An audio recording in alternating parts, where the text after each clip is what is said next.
Assalamualaikum warahmatullahi wabarakatuh. Selamat siang Bapak Ibu sekalian. Alhamdulillahirrahmanirrahim, kita diberikan kesehatan sehingga kita semua bisa menghadiri acara diskusi publik yang diadakan oleh Riset dengan tajuk The Care Work Economy, Why Should We Care? Jadi kita akan membahas tentang care work economy, baik yang unpaid maupun paid. Nah,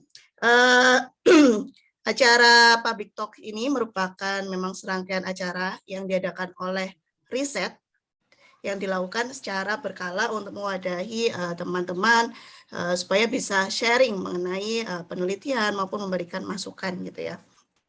Nah, untuk siang hari ini kita kedatangan pemateri yang luar biasa. Ada Mbak Nila Wardah. Halo, Assalamualaikum Mbak Lala. Halo, ini kayaknya background saya kebalik nggak sih? Kebalik nggak, Mbak Yes? Enggak, Mbak. Jelas. Oke. Masuk, enggak kebalik. Halo, Oke. apa kabar semuanya? Alhamdulillah. Sehat, Mbak Lala? Alhamdulillah. Alhamdulillah. Terima kasih ya Mbak Lala atas kehadirannya. Nanti juga ini akan dipandu oleh moderator kita. Nanti ada Mbak Sehat Dinati Simamora. Halo, selamat siang Mbak Sehat. Halo, selamat siang. Ini backgroundku kebalik nggak ya? Nggak kebalik, cuman kepotong sedikit, nggak apa-apa. Yang penting wajahnya kelihatan jelas. Iya, selamat siang. Gimana kabarnya? Sehat juga hari ini, Mbak Sehat? Sehat. Sehat harus sehat ya. Sesuai Sehat nama harus ya? sehat. Sehat. Iya. Betul, harus sesuai nama. Nah, Bapak Ibu hadirin sekalian, memang acara Public Talks ini kita kemas secara semi informal ya. Jadi kita nggak yang terlalu formal. Supaya apa? Supaya teman-teman bisa mengungkapkan pemikirannya jadi lebih leluasa gitu. Kalau nanti kegiatannya agak formal kan jadi agak takut-takut gitu ya mau tanya atau menyampaikan sesuatu. Jadi kalau di sini feel free aja. Kalau ada apa-apa silahkan nanti ditanyakan ke pemateri gitu ya. Kalau ada masukan juga diperbolehkan ya Mbak Lala ya. Gitu.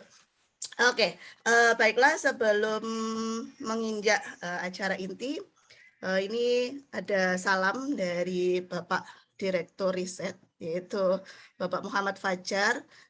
Beliau memohon maaf karena belum bisa hadir pada acara siang hari ini, karena ada kegiatan lain ya. Gitu. Ini juga disampaikan kepada pemateri dan juga moderator, mohon maaf karena beliau belum bisa hadir.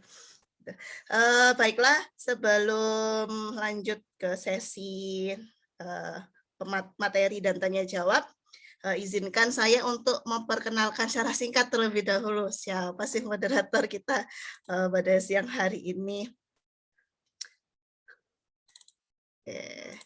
Jadi siang hari ini moderatornya ada Mbak Sehat Dinati Simamora. Beliau merupakan alumni S1 Ekonomi Pembangunan di Universitas Airlangga yang saat ini tengah menempuh S2 Master of Economics ya Mbak Sehat ya di Universitas Sumatera Utara. Sebelum menempuh S2 ini beliau sudah berkiprah di beberapa lembaga terutama yang berkaitan dengan riset gitu ya. Ada sempat di Kreko juga ini cukup lama dari 2014 sampai 2019. Untuk yang terakhir yaitu di Wahana Visi Indonesia. Seperti itu. Nah, nggak perlu lama-lama Mbak Sehat. Untuk acara saya alihkan kepada moderator. Dipersilakan. Oke. Terima kasih Mbak Yesi. Selamat siang untuk seluruh Bapak Ibu dan teman-teman peserta Public Talk The Care Work Economy Why We Should Care. Di sini yang hadir sudah ada berapa orang ya ini realnya ya Dek ya? Ini realnya berarti sekitar 10. 10 orang ya, 10 orang. Dari kemarin yang terdaftar sudah ada sekitar 20 di atas ya? 20, iya. 20 ya, oke. Selamat siang pada Bapak Ibu sekalian. Senang sekali kalau kita bisa berkumpul pada siang hari ini. Semoga semuanya udah makan siang duluan ya, atau ada yang belum makan ini ya sebenarnya ya.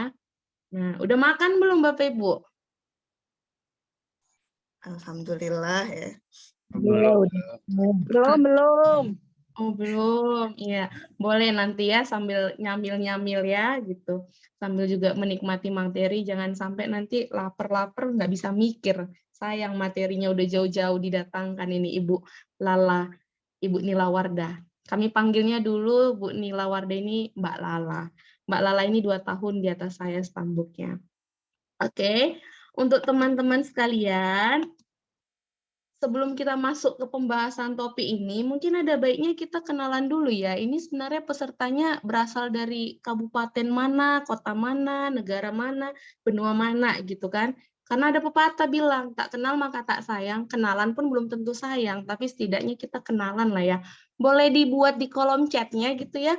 Kira-kira yang hadir pada saat ini tuh berasal dari kota mana saja ya?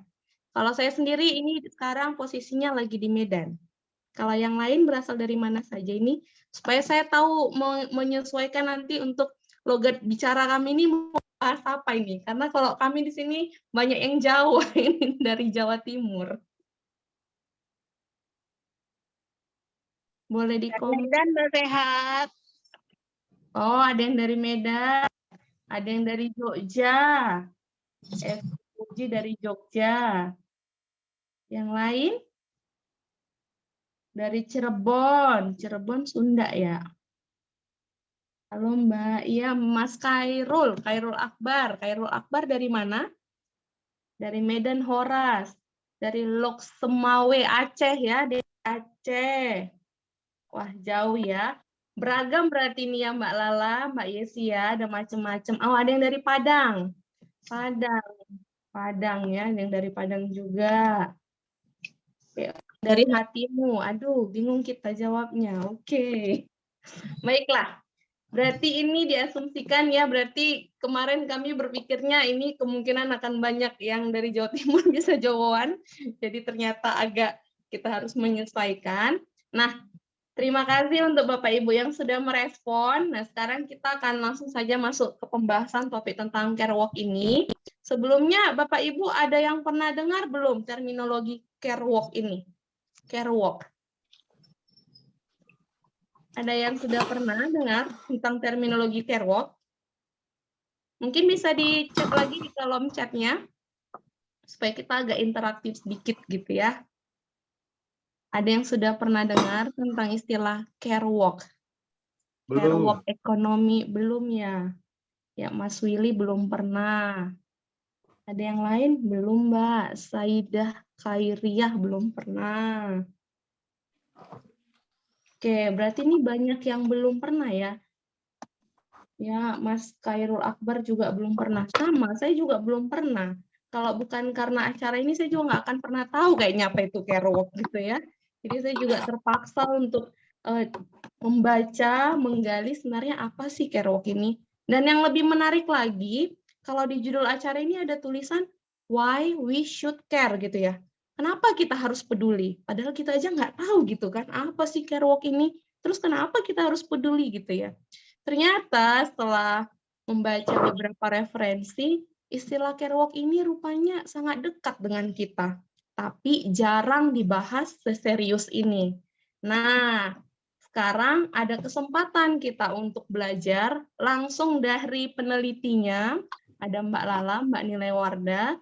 Sebelum saya alihkan ke Mbak Nila Wardah, saya akan membacakan sedikit background tentang Mbak Lala ini. Mbak Lala adalah peneliti di Semeru Research. Nah, apa ini Semeru Research ini? Mungkin nanti Mbak Lala bisa langsung memperkenalkan ya, apa itu Semeru. Nah, Mbak Lala ini menempuh pendidikannya S1 dari Ilmu Ekonomi, Universitas Erlangga, lulus pada tahun 2011. Salah satu mahasiswa terbaik nih Mbak Lala ini. Habis itu melanjutkan S2-nya ke ENU dengan jurusan Economic Policy. Baru sejak dari lulus dari S1, Mbak Lala memang sudah berkecimpung di research langsung ya Mbak Lala ya. Dan fokus Mbak Lala ini ada pada metodologi kuantitatif.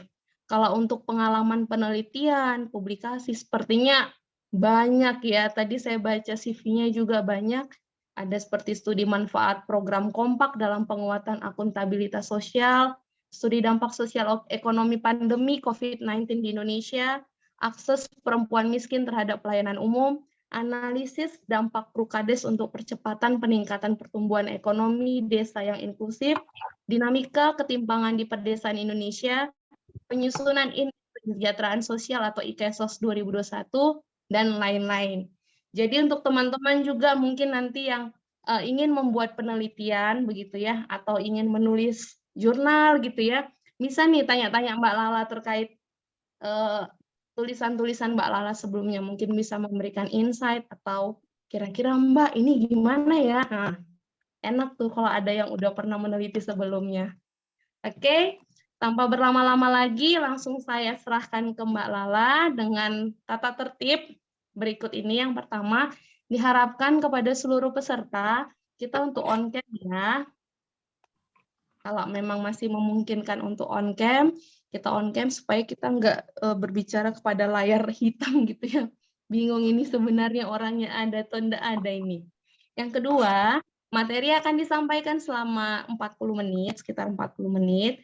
Yang ketiga, untuk teman-teman, Bapak Ibu yang ingin bertanya, nanti pertanyaannya bisa dibuat di kolom chat dulu, atau nanti disimpan dulu, nanti pada saat Q&A kita akan izinkan ini untuk bertanya langsung kepada narasumber. Dan diharapkan kepada seluruh peserta untuk mematikan mic-nya supaya tidak ada gangguan selama materi disampaikan. Kami harapkan kita semua bisa sama-sama belajar dan menikmati proses ini untuk manfaat sebesar-besarnya, untuk ilmu pengetahuan, dan juga untuk bangsa kita. Kepada Mbak Lala, saya persilahkan. Oh, tadi intronya panjang banget. Ini Sehat ini adik kelas saya juga sama nih, mahasiswa terbaik juga. Kamu tadi lebay. Oke, jadi ini tadi ternyata saya kira juga dari teman-teman sekitar UNER dan sekitarnya ya, tapi ternyata ini sudah ada perwakilan dari antar pulau besar di Indonesia. Waduh, jadi ini sudah inklusif lah ya. Tadi juga saya sudah ngasih background kalau sempat nanya ke teman-teman ya tentang apakah sudah pernah dengar sebelumnya tentang care work. Berarti kalau belum pernah berarti bagus karena ini makanya judulnya masih relevan ya, why should we care. Jadi kenapa kita harus peduli tentang isu ini karena juga teman-teman ternyata juga belum pernah dengar gitu ya. Cuma saya harap teman-teman backgroundnya agak dekat atau terkait dengan ekonomi begitu karena nanti mungkin akan ada terminologi di bidang ilmu ekonomi gitu ya. Nanti bisa ditanyakan pada saat sesi Q&A kalau ada yang kurang jelas gitu ya. Saya izin share screen ya. Sehat. Baik, Mbak. Kita coba dulu share screen. Udah terlihat jelas kan? Sudah, Mbak.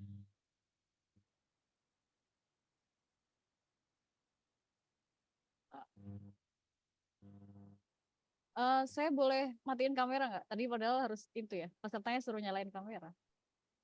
Berat ya, nggak apa-apa, Mbak. Takutnya agak berat. Ya, oke. Oke, terima kasih teman-teman kesempatannya. Senang sekali bisa di sini bisa sharing tentang studi ini. Juga seperti kata saya tadi, awareness gitu ya tentang isu ini juga masih belum luas begitu. Jadi saya senang kalau bisa menyampaikan ini ke forum yang lebih luas gitu ya. Ini pesertanya mungkin nggak banyak, tapi justru bagus nanti kita bisa diskusinya lebih interaktif gitu ya, lebih informal nggak apa-apa. Gitu. Oke, jadi care work ekonomi, kenapa kita harus peduli tentang ini gitu ya. Yang pertama ini kaitannya dengan agenda pemerintah gitu ya. Pemerintah Indonesia itu berupaya untuk terus meningkatkan partisipasi perempuan terhadap pasar kerja gitu. Kemudian pemerintah juga menargetkan istilahnya ini FLFP atau Female Labor Force Participation gitu ya, partisipasi perempuan pada angkatan kerja. Pemerintah menargetkan sampai 2024 itu bisa mencapai 55%. Sementara selama 1 dekade terakhir tren female labor force participation di Indonesia tuh stuck di kisaran 53% aja gitu. Jadi ini sebenarnya kelihatannya targetnya cuma mau naik 2% ya, tapi sebenarnya kenyataannya itu susah karena selama 10 tahun terakhir angkanya itu nggak beranjak dari 53% begitu. Nah, tapi meskipun pemerintah itu berharap perempuan semakin berperan dalam pasar ketenagakerjaan begitu, tapi kenyataannya di sisi yang lain begitu, negara tetap menuntut perempuan sebagai yang pertama dan terutama dalam merawat keluarganya. Oh ya, ini saya tadi belum disclaimer ya. Ini saya mohon maaf slide-nya dalam bahasa Inggris, tapi saya akan menyampaikannya dalam bahasa Indonesia. Again, nanti kalau misalnya ada yang kurang jelas bisa disampaikan di Q&A atau di kolom chat ya. Nah, ini untuk menunjukkan tentang konsep negara ini atau perspektif negara ini ya dalam melihat perempuan dan kerja pengasuhan ini care work itu kalau term dalam bahasa Indonesia itu kerja pengasuhan dan perawatan gitu. Teman-teman pasti udah familiar dengan Dharma Wanita ya. Itu organisasi yang beranggotakan istri PNS begitu yang didirikan untuk meningkatkan kualitas sumber daya anggota keluarga PNS untuk mencapai kesejahteraan nasional. Nah, untuk melakukan itu, untuk menjalankan organisasi ini, itu mereka punya 5 pedoman yang disebut dengan Panca Dharma Wanita.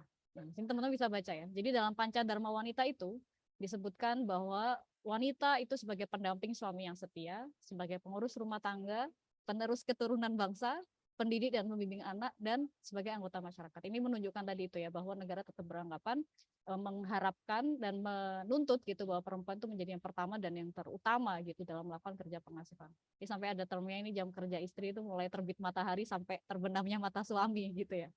Jadi sebenarnya kalau kita perhatikan juga Panca Dharma Wanita itu merupakan manifestasi dari Undang-Undang Pernikahan tahun 1972.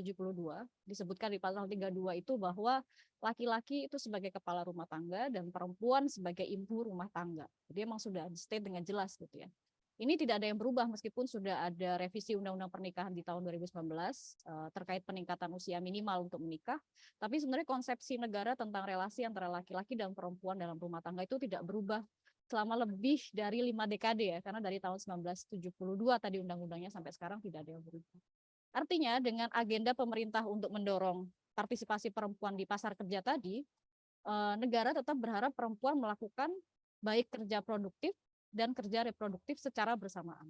Jadi satu sisi pemerintah tetap mau perempuan itu terlibat dalam pasar kerja, tapi di sisi lain juga pemerintah tetap mau perempuan itu menjadi yang terdepan dan terutama gitu untuk melakukan kerja pengasuhan di rumah. Nah, konsekuensinya perempuan itu jadi less likely, jadi cenderung untuk bekerjanya itu di sektor informal gitu. Jadi di sini less likely to engage in formal jobs gitu. Karena pekerjaan yang memungkinkan untuk perempuan melakukan kedua peranan itu, kerja pengasuhan dan juga kerja produktif, itu ya di pekerjaan yang sifatnya informal gitu. Oleh karena itu proporsi perempuan yang terlibat dalam pekerjaan formal itu menurun dengan sangat drastis, nggak drastis ya menurun cukup signifikan ketika perempuan itu harus melakukan kerja paid market work gitu. Jadi paid market work itu tadi yang pasar kerja begitu, dan juga mereka harus bersamaan harus mengerjakan unpaid care work. Itu jumlahnya langsung menurun gitu ya. Penurunan proporsi perempuan yang bekerja di sektor formal ketika mereka harus melakukan keduanya. Dibandingkan kalau laki-laki juga terlibat di keduanya, tapi laki-laki masih punya kesempatan lebih besar untuk terlibat di pekerjaan yang formal begitu daripada yang perempuan.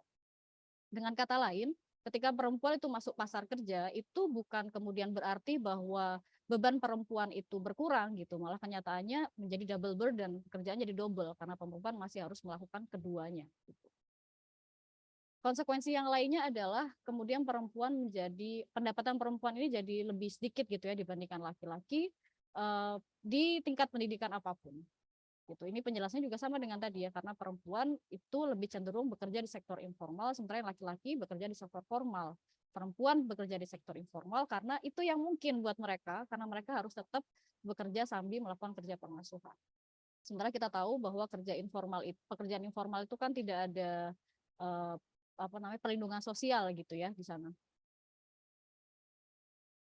Jadi kalau kita mengharapkan ada gender equality seperti yang ditargetkan di dalam SDGs gitu ya, untuk mencapai equality di paid works, di pekerjaan berbayar begitu, yang di pasar kerja, yang pertama itu perempuan itu harus mencapai kesetaraan dulu dalam melakukan kerja pengasuhan.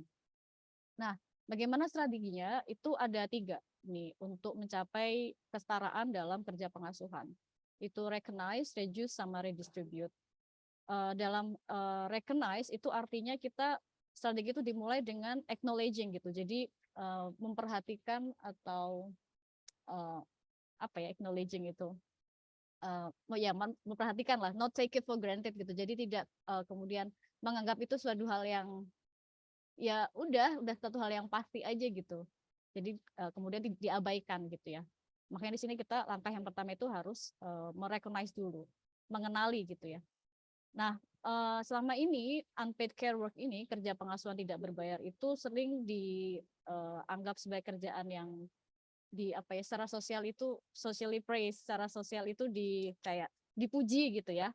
Karena itu menunjukkan perhatian, menunjukkan kasih sayang gitu. Kemudian akhirnya ketika ada upaya untuk mengkuantifikasi caring, pengasuhan itu kemudian seringkali diinterpretasikan sebagai upaya untuk mengurangi makna dari si caring itu. Nah, kita berupaya untuk memvalue, merecognize, menilai beban pengasuhan ini itu juga bukan upaya kita untuk upaya perempuan untuk menuntut upah gitu ya, ketika mereka melakukan kerja pengasuhan di rumah.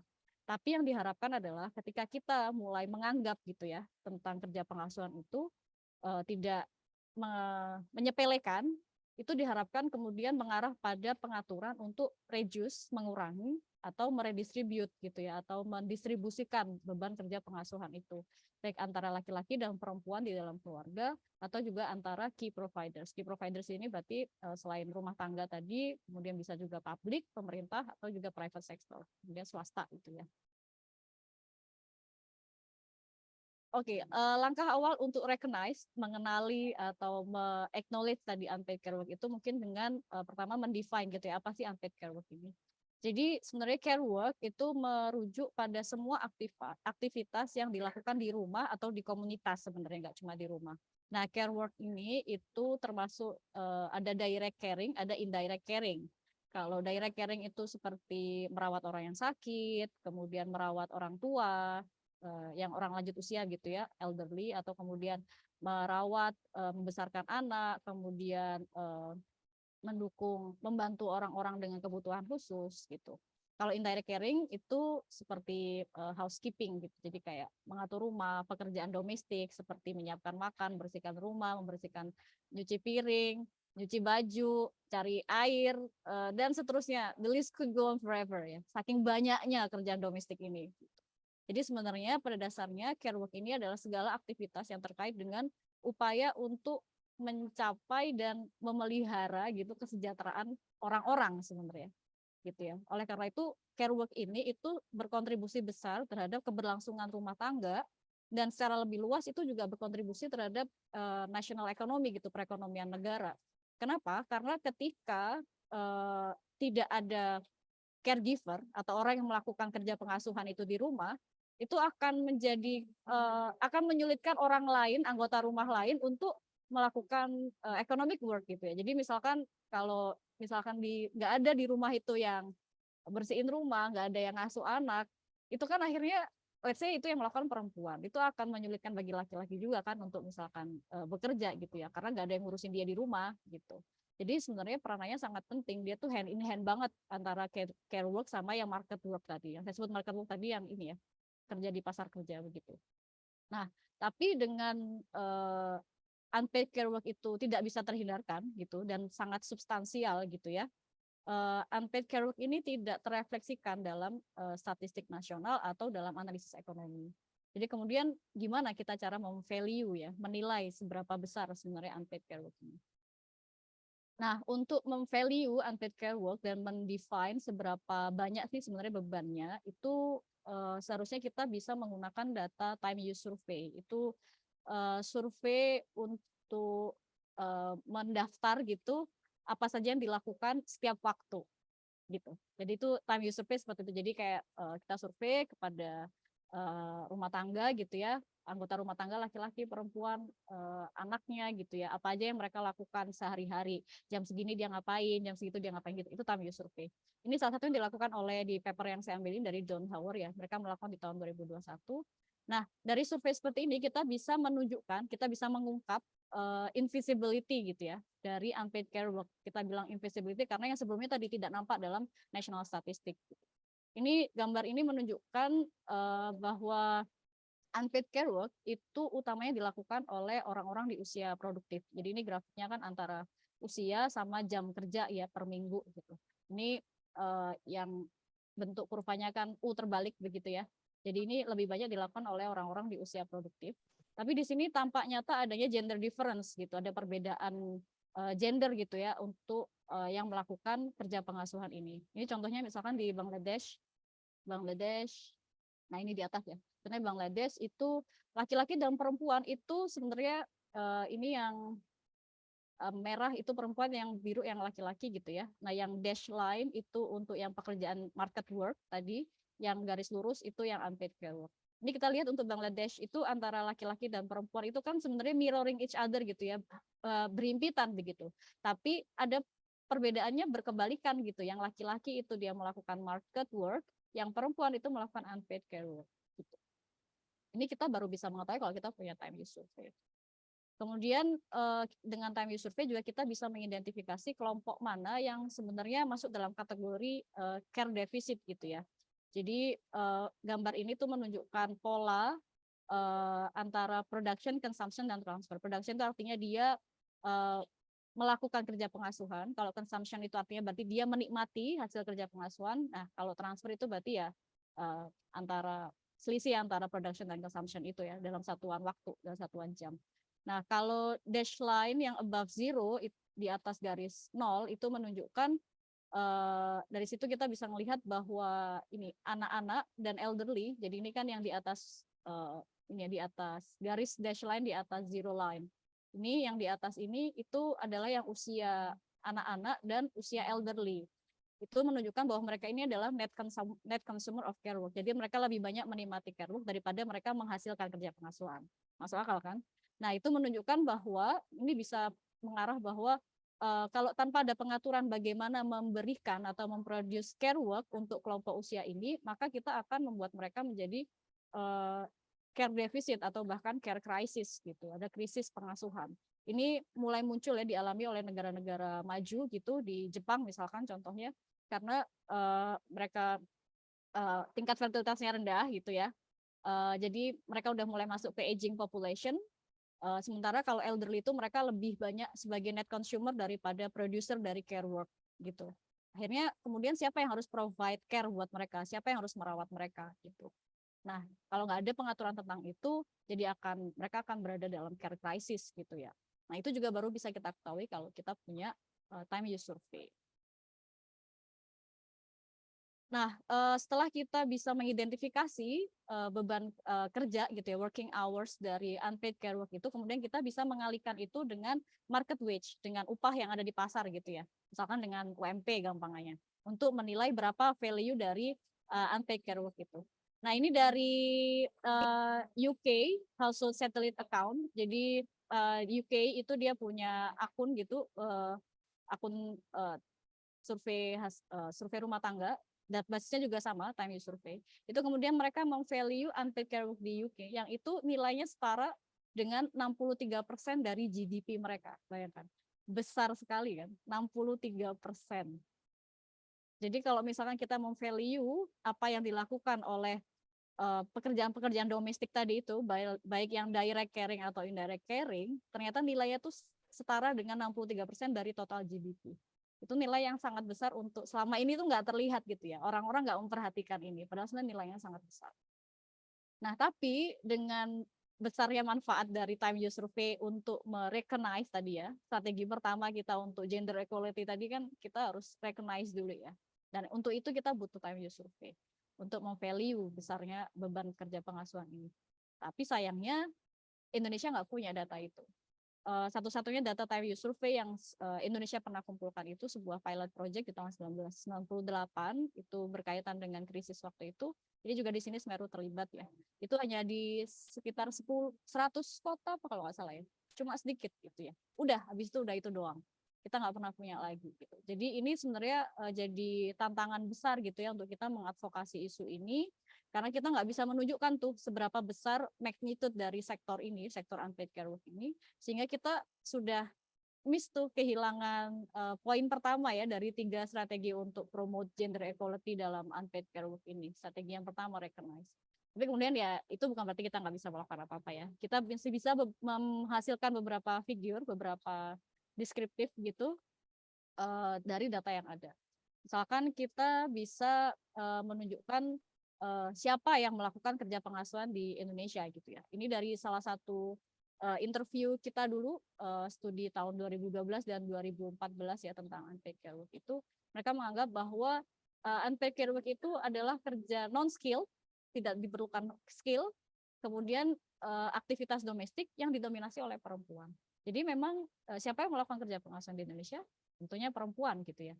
Jadi kalau dari Susenas tahun 2005 sampai 2020 ini angkanya sampai 2020 ini 88,6% ya. Jadi sebenarnya hampir semua perempuan usia dewasa di Indonesia tuh melakukan kerja pengasuhan.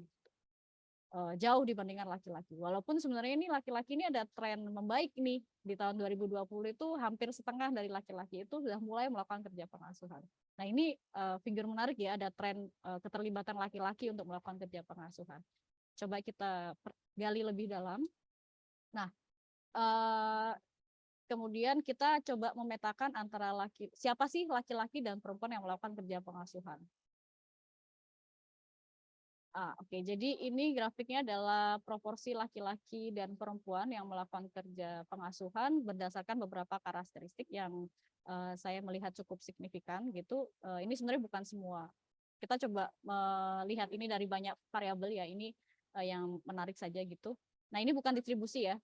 Ini itu lebih ke prevalensi gitu. Jadi prevalensi itu kayak proporsi atau likelihood. Kemungkinan, probabilitas. Nah, probabilitas laki-laki yang seperti apa atau perempuan yang seperti apa yang melakukan kerja pengasuhan gitu. Ini hanya deskriptif statistik ya, bukan analisis inferensial. Nah, ini karena kita berupaya untuk memahami gitu ya, sebenarnya siapa sih yang punya probabilitas lebih tinggi untuk melakukan kerja pengasuhan, terutama di antara laki-laki. Nah, yang menarik di sini, sementara ini yang menarik di sini yang terkait dengan quantile of expenditure ya. Jadi ini kelompok kesejahteraan kita bagi 5, kuantil 1 itu yang kesejahteraan 20% terbawah sampai kemudian kuantil 5 itu yang kelompok 20% terkaya di Indonesia. Nah, yang menarik di sini ada peningkatan tren gitu ya, proporsi laki-laki yang melakukan kerja pengasuhan seiring dengan peningkatan tingkat kesejahteraan mereka gitu. Terutama nih di antara yang 20% terkaya ya. Karena kemudian kita lihat yang sebaliknya di antara yang perempuan ini, walaupun sebenarnya juga proporsinya hampir semuanya melakukan itu, tapi untuk yang 20% terkaya ini ada penurunan gitu proporsi perempuan.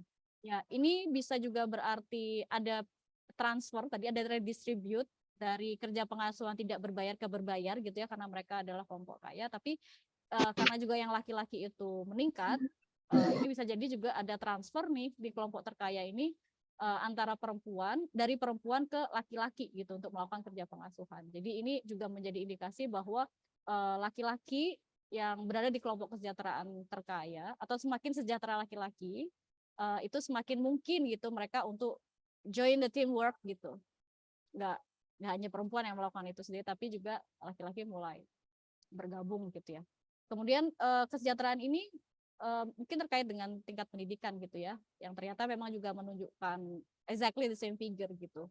Jadi laki-laki yang lulusan college, lulusan S1 ke atas gitu ya, itu proporsinya juga lebih tinggi daripada tingkat pendidikan yang di bawahnya untuk mereka yang ikut melakukan kerja pengasuhan.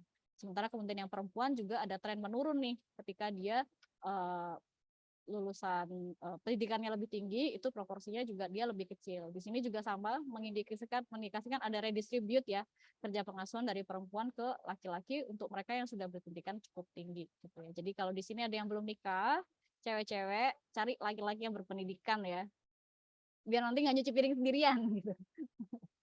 Nah, tapi ketika ada shock gitu ya, seperti COVID kemarin pada saat pandemi COVID, dari studi Semeru kemarin ini, kita melihat ternyata gender inequality, jadi ketimpangan gender antara laki-laki dan perempuan ini semakin melebar gitu ya, karena perempuan itu juga ada tambahan tugas gitu ya, kaitannya sama yang SFH itu, school from home. Ya, itu. Jadi kalau tadi itu kita sebutnya double burden gitu, karena perempuan harus bekerja sambil melakukan kerja pengasuhan, dengan pada saat pandemi kemarin dengan adanya SFH, perempuan jadi triple burden gitu. Jadi mereka kerja, mereka melakukan kerja pengasuhan, termasuk mereka harus nemenin anaknya sekolah yang tadinya itu sudah diserahkan ke sekolah gitu ya, sekarang kemudian di take over oleh perempuan. Jadi dari studi kita itu perempuan atau ibu itu 3 kali lebih mungkin untuk menemani anaknya sekolah gitu daripada bapaknya. Nah, tuh. Jadi akhirnya pun misalkan tadi sudah ada peningkatan gitu ya, peningkatan keterlibatan laki-laki dalam kerja pengasuhan, tapi kemudian ketika ada shock seperti ini tetap aja bebannya itu ada di perempuan. Karena lagi-lagi kita, budaya kita dan termasuk juga negara secara formal itu tetap mengharapkan perempuan yang pertama dan terutama gitu untuk melakukan kerja pengasuhan. Nah, overburden tadi yang harus ditanggung oleh perempuan itu bisa mengarah pada care deficit, yang itu pada akhirnya juga bisa mengarah pada caring quality reduction atau penurunan kualitas dari si pengasuhan itu tadi. Jadi care deficit ini itu bisa terjadi ketika ada kebutuhan pengasuhan yang tidak terpenuhi, kayak tadi yang saya mencontohkan lansia gitu ya. Tapi kalau misalnya di sini itu anak-anak misalkan itu terjadi care deficit misalkan ketika ibunya nggak ada, karena yang tadi yang utama itu adalah ibu. Nah, ketika ibunya nggak ada, baik karena mortality, karena ibunya meninggal, atau karena migrasi gitu ya, ibunya menjadi TKW misalkan, itu akhirnya anaknya itu jadi care deficit gitu ya, karena ada kebutuhan pengasuhannya tidak terpenuhi gitu. Nah, biasanya ini common strateginya itu, coping strateginya itu adalah dengan mentransfer tanggung jawab pengasuhan itu lagi-lagi ke perempuan juga gitu. Jadi kemudian ketika ibunya TKW bukan berarti kemudian itu di take over, diambil alih oleh bapaknya gitu, tapi itu seringkali dari studi kita ini kemudian diambil alih juga oleh perempuan yang lain. Biasanya di studi kita ini tentang anak yang ditinggal ibunya bermigrasi, anak yang ditinggal ibunya TKW begitu, itu biasanya diambil alihnya oleh neneknya gitu ya, dari pihak ibu biasanya. Padahal sementara kita tahu tadi nenek-nenek ini ya, lansia ini sebenarnya mereka juga tadi kan kita bilang net consumer ya harusnya lansia ini, tapi di sini dia harus jadi producer dari si care work untuk mengasuh si cucu-cucunya ini gitu. Berarti dia sebenarnya pada saat dia butuh, tapi mereka harus juga memberikan pengasuhan. Kadang juga mereka harus sambil melakukan paid jobs gitu. Jadi yang market work tadi. Jadi akhirnya ganti neneknya ini sekarang yang kemudian jadi triple burden gitu ya. Yang itu akhirnya juga berpengaruh sama kesehatan dari si pengasuh itu sendiri atau nenek-nenek ini, yang kemudian juga akhirnya berujung pada penurunan kualitas dari pengasuhan itu ya, karena dia sendiri udah kewalahan begitulah gampangannya. Nah, ini kemudian dari studi kita waktu itu juga children affected by migrant mom itu, jadi ketika anak-anak yang ditinggal sama ibunya itu migrasi gitu, dari wawancara kita kemarin itu anak-anak yang ditinggal ibunya yang diasuh sama neneknya itu kemudian lack of nutrition gitu ya. Jadi mereka nutrisinya kurang. Nah, tapi ini di satu sisi itu juga menunjukkan pandangan dari informan kita waktu itu juga menggambarkan common view di dalam masyarakat kita, pandangan umum di masyarakat kita bahwa lagi-lagi caring itu adalah tanggung jawab perempuan. Kemudian ketika something goes wrong, it's women to blame gitu. Jadi itu tanggung jawab perempuan. Kemudian ketika nanti ini ada yang salah seperti ini, ada anak-anaknya itu lack of nutrition, kembali disalahkan tuh ibunya. Padahal sebenarnya di cerita ini bapaknya ada di mana gitu ya. Ketika ibu-ibunya TKW, kawin lagi gitu. Emang beneran waktu itu ceritanya juga begitu ya. Gitu. Nah, cara yang lain pengaturan sharing arrangement itu kalau kemudian tidak digeser kepada perempuan yang lain, itu adalah dengan meng-hire atau mempekerjakan paid domestic workers atau istilah kita mungkin sekarang asisten rumah tangga begitu ya. Tapi ini umumnya juga dilakukan oleh better off households gitu. Jadi dari keluarga-keluarga yang lebih sejahtera. gitu ya. Jadi mereka kemudian mempekerjakan asisten rumah tangga. Dari perhitungan saya kemarin menggunakan Sakernas 2020, itu ada sekitar 22 juta orang yang bekerja sebagai domestic workers itu tadi. Jadi bekerja sebagai asisten rumah tangga gitu ya. Nah, tapi ini disclaimer, ini saya menghitungnya pakai proxy gitu ya, tidak bisa exact perhitungan tentang paid domestic workers di Indonesia. Sebenarnya Sakernas itu memungkinkan kita untuk menghitung secara sangat spesifik pekerja pengasuhan yang berbayar ataupun yang tidak berbayar. Yang berbayarnya itu pun nggak cuma domestic workers gitu ya, nggak cuma yang kerja melakukan direct atau indirect caring di rumah tadi, tapi juga yang lebih luas, misalkan kayak nurse gitu ya, karena kan perawat itu kan dia juga sama-sama ya kayak merawat orang sakit gitu juga kan. Kemudian kayak guru itu juga, kemudian yang kerja di daycare itu kan juga sebenarnya sama-sama pekerja pengasuhan yang berbayar gitu ya. Sebenarnya di Sakernas itu memungkinkan untuk itu, tapi datanya nggak dibuka. Jadi kalau di kuesioner itu memungkinkan untuk itu, tapi datanya nggak dibuka. Jadi ini saya pakai proxy, tapi cukup mendekati, itu ada 22 juta sebenarnya orang di Indonesia, pekerja di Indonesia yang bekerja sebagai paid domestic workers. Tapi seperti juga yang unpaid care workers gitu ya, paid domestic workers itu juga bekerja dalam lingkungan kerja yang tidak adil dan tidak setara gitu. Jadi kalau dari Sakernas 2020 dan data yang sama, itu sebenarnya dari total pekerja kasar di Indonesia, itu 7,6%-nya itu adalah pekerja rumah tangga tadi. Nah, dari total itu, domestic workers atau pekerja rumah tangga itu menghabiskan jam kerja lebih banyak gitu ya, daripada pekerja kasar yang lainnya, tapi mereka menghasilkan atau penghasilan itu 77% lebih rendah upahnya daripada orang-orang yang bekerja melakukan kerja kasar yang lainnya gitu ya. Jadi di sini kalau rata-ratanya pekerja rumah tangga itu sekitar 1 jutaan, kalau yang pekerja kasar lainnya itu 1,9 juta. Padahal jam kerjanya itu lebih tinggi, signifikan lebih tinggi daripada yang pekerja kasar lainnya. Jadi sebenarnya tetap mereka itu bekerja dalam nggak decent work gitu ya, mereka tidak adil gitu. Kalau dalam hal gender inequality pun juga sama.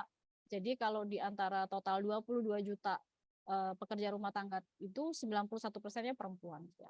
Jadi masih konsisten dengan yang unpaid care work juga ya. Jadi memang kerja pengasuhan itu memang umumnya perempuan. Itu makanya menjelaskan kenapa guru-guru TK itu kebanyakan perempuan, yang kerja di daycare juga kebanyakan perempuan, suster kebanyakan itu juga perempuan begitu ya. Jadi memang 91% pekerja rumah tangga itu adalah perempuan.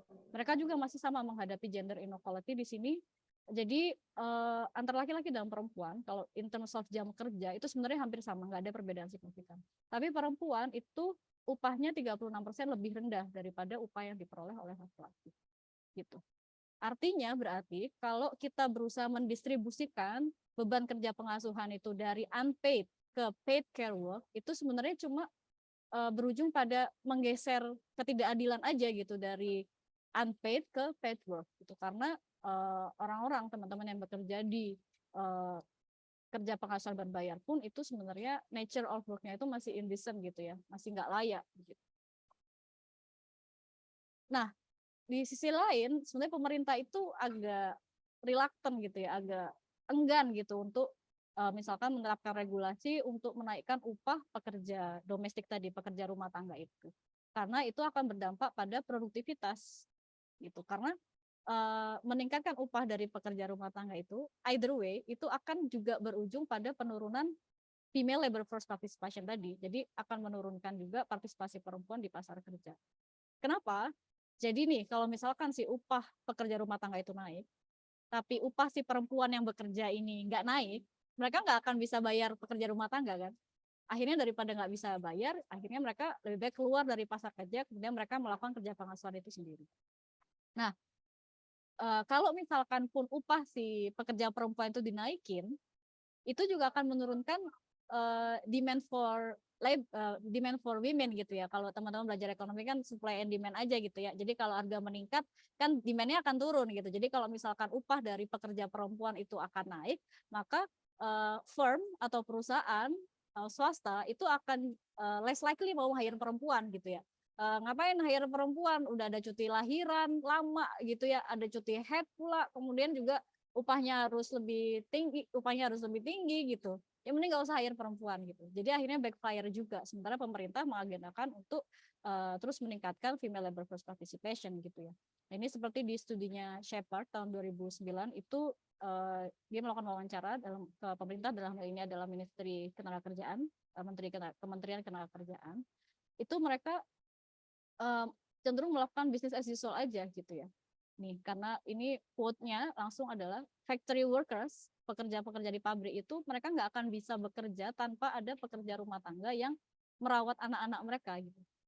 Karena mereka tidak mau trade off ya gitu. Jadi karena mereka nggak mau bertaruh dengan ini, akhirnya ya udah mereka business as usual aja gitu. Akhirnya tetap di sini yang menjadi korban lagi-lagi adalah perempuan-perempuan, utamanya karena lebih banyak perempuan tadi yang melakukan pekerjaan rumah tangga itu yang mereka tetap akhirnya bekerja dalam lingkungan yang tidak adil dan tidak setara tadi itu.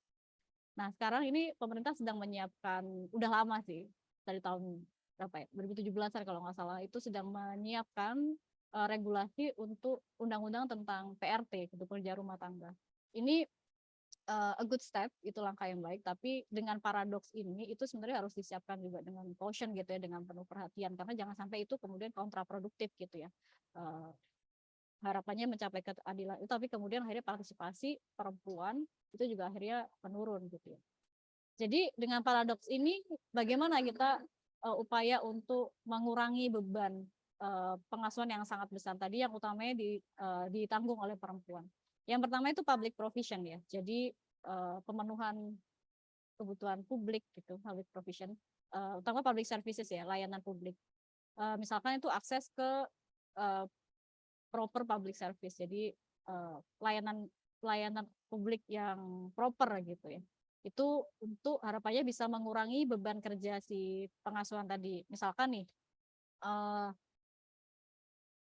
burden untuk melakukan unpaid care work itu akan semakin buruk, akan semakin besar ketika akses ke fasilitas umum ini semakin buruk.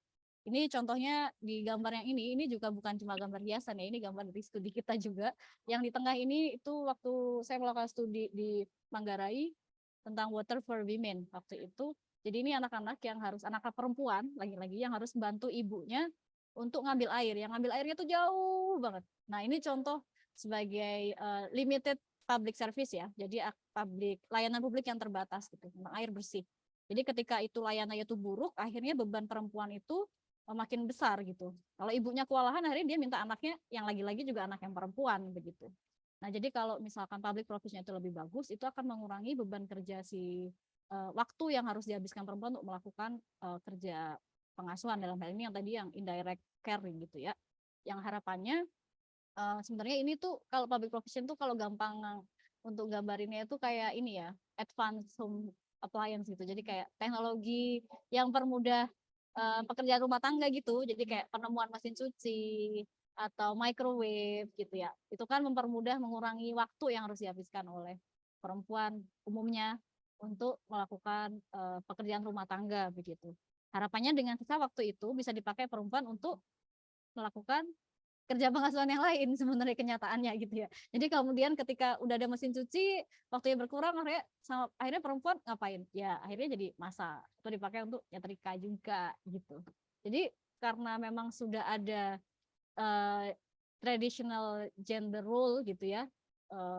Jadi pembagian peran tradisional antara laki-laki dan perempuan, bahwa tadi itu ya, laki-laki itu yang seperti yang di undang-undang perkawinan tadi itulah.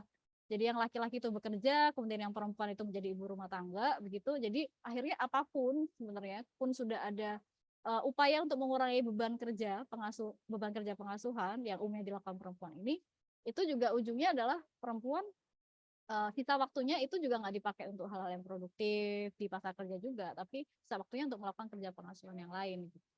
Jadi memang yang utama di sini adalah care sharing arrangement ya. Jadi pembagian peranan gitu ya.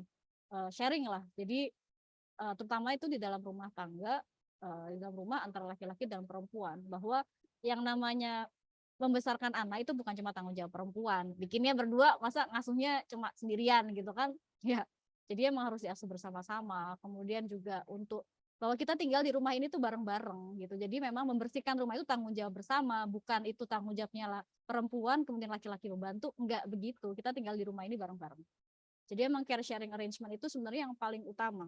Nah, tapi kalau di konteks yang lebih besar, misalkan untuk perawatan anak gitu ya, terus kemudian ini kan kemarin pemerintah sudah, kalau tadi yang undang-undang PRT kan masih draft banget gitu ya, ada undang-undang KIA gitu yang sekarang lagi. Kemarin kalau teman-teman dengar sempat agak rame gitu ya waktu Puan mengumumkan mau ada undang-undang KIA itu, undang-undang kesejahteraan ibu dan anak gitu ya. Yang di situ pemerintah merencanakan untuk menaikkan waktu itu cuti melahirkan ya dari sekarang 3 bulan menjadi 6 bulan, which is good. Cuma itu lagi tadi, itu kan akhirnya tambahan biaya gitu ya bagi perusahaan. Jadi lagi-lagi kayak tadi prinsip ekonomi saja supply and demand gitu. Ketika price-nya itu naik, maka demand-nya akan turun. Lagi-lagi itu akan menurunkan demand untuk perempuan bekerja gitu ya di sektor paid work itu tadi, market work. Nah, sebenarnya sama seperti itu. Nah, jadi kalau misalkan ini juga di undang-undang yang sama itu juga disebutkan bahwa laki-laki juga punya hak cuti ketika istrinya melahirkan atau paternity leave gitu ya selama 40 hari kalau nggak salah. Itu juga bagus banget. Kalau yang tadi, kalau yang menambah waktu cuti untuk perempuan itu nggak bagusnya, dikritiknya itu adalah itu semakin melanggengkan asumsi atau pandangan bahwa memang perawatan anak itu adalah tanggung jawabnya perempuan saja gitu. Nah, makanya di situ penting adanya paternity leave. Cuma konsepnya sama dengan yang tadi. Kalau ada paternity leave 40 hari bapak-bapak ini kemudian dapat cuti. Nah, itu akhirnya kemudian siapa yang bayar? Kalau itu semuanya dibebankan pada swasta, ya pengangguran akan tinggi gitu ya. Karena swasta akhirnya juga kemudian mungkin mereka akan tutup juga. Jadi nggak bagus juga. Nah, di situ kemudian pemerintah harus step up. Jadi di sini ada care sharing arrangement itu bukan hanya dari laki-laki perempuan di dalam rumah tangga, juga diperlukan providers yang lebih luas gitu ya, stakeholders yang lebih luas. Tadi ada swasta bisa step in, kemudian juga pemerintah harus chip in juga. Kalau diserahkan semuanya ke swasta, swasta akan kewalahan. Jadi di sini perlu ada kayak tax funded paid gitu ya, tax funded paid parental leave gitu. Jadi pemerintah harus ikut juga untuk subsidi gitu ya ketika ada paternity leave. Tuh contohnya. Kemudian bisa juga yang diarahkan itu juga untuk daycare gitu ya. Tapi juga sama, daycare ini juga mahal dan cenderung bisa diakses hanya orang-orang yang kaya gitu ya. Sementara sebenarnya juga ibu-ibu yang kerjanya di sektor agriculture, yang petani itu juga sebenarnya juga sama, bebannya juga besar gitu ya. Jadi mereka nggak bisa mengakses itu kan. Nah, di situ juga sama sih. Jadi perlu ada daycare yang lebih affordable gitu ya. Tapi kalau misalkan itu diserahkan pada swasta, mereka bisa tuh bikin daycare yang murah, tapi dia harus membayar pekerjanya tadi yang paid care worker tadi itu juga dengan murah gitu. Akhirnya kan sama tadi ya, kita hanya menggeser ketidakadilannya saja. Nah, di situ juga pemerintah perlu untuk step in untuk ngasih subsidi juga gitu ya untuk affordable daycare. Nah, jadi intinya kalau negara pemerintah itu mengagendakan untuk meningkatkan partisipasi perempuan dalam ketenaga kerjaan, maka yang pertama itu harus dipastikan bahwa ada equality, ada kesetaraan dan ada keadilan equity dalam baik dalam care work, baik itu yang paid ataupun yang unpaid. Itu masih necessary condition ya. Itu mungkin belum sufficient, tapi setidaknya itu necessary conditionnya terpenuhi. Begitu kira-kira Mbak Sehat dan teman-teman. Maaf, panjangan nggak? Enggak kok. Ini menurut saya dan cukup complicated begitu ya, karena untuk saya sendiri juga kita pengen mencapai satu hal begitu ya, tapi constraint-nya ada banyak rupanya. Ya. Nah, kita langsung aja masuk ke tanya jawab ya Mbak ya, karena menurut saya akan lebih menarik lagi kalau kita langsung diskusi gitu ya. Nah, di kolom chat sendiri ini sudah ada pertanyaan dari Mas Rumaya. Dari Mas Rumaya. Mas Rumaya masih ada, Mas? Halo. Halo Mas Rum, apa kabar? Baik, baik. Kabar. Saya urip Mas. Alhamdulillah. Live and sitting. Oke, silakan. Lanjut. Oh, Mas Rumaya ini nanya ya. Tipe iya, tadi iya. kalau tadi Mas Rumaya enggak ini ya, datangnya agak telat kayaknya ya. Iya, Sebenarnya iya, iya. kalau tipe care work-nya secara umum ada tadi. Jadi ada yang dikerjakan di rumah, ada yang di komunitas. Kalau yang komunitas itu kayak yang dilakuin sama kader posyandu, kader KB gitu-gitu. Kalau yang di rumah itu pembagian ada dua sebenarnya, ada direct caring sama indirect caring. Kalau yang direct caring itu kalau kayak merawat orang sakit, merawat anak, mengasuh anak, merawat lansia kayak gitu-gitu. Itu yang direct caring. Kalau indirect caring itu kayak lebih ke kerjaan domestik begitu ya, bersih-bersih rumah, cuci baju gitu-gitu. Nah, kemudian apakah kita dari data yang di Sakernas itu kita bisa memetakan berdasarkan itu? Kalau antara indirect sama yang direct caring di dalam rumah itu nggak bisa. Tapi ini yang konteksnya unpaid ya. Itu nggak bisa karena cuma ada variabelnya itu pekerjaan rumah tangga kalau nggak salah gitu. Tapi kalau yang paid work itu sebenarnya Sakernas itu bisa. Jadi dia pekerjaannya apakah dia tukang kebun, apakah dia itu koki gitu, tukang masak, atau dia itu tadi itu jadi pengasuh gitu ya. Itu sebenarnya bisa Mas. Termasuk juga yang melakukan kerja pengasuhan di komunitas kayak tadi kader dan segala macam. Cuma datanya nggak dibuka. Iya, iya, iya. Karena aku bayangkan sih kan bisa kalau kayak orang-orang yang super rich itu kan dia punya satu orang asuh anak, satu orang bersih-bersih rumah, satu orang masak gitu ya. Kan ada semacam spesialisasi gitu ya ketika ya kata duitnya aja gitu.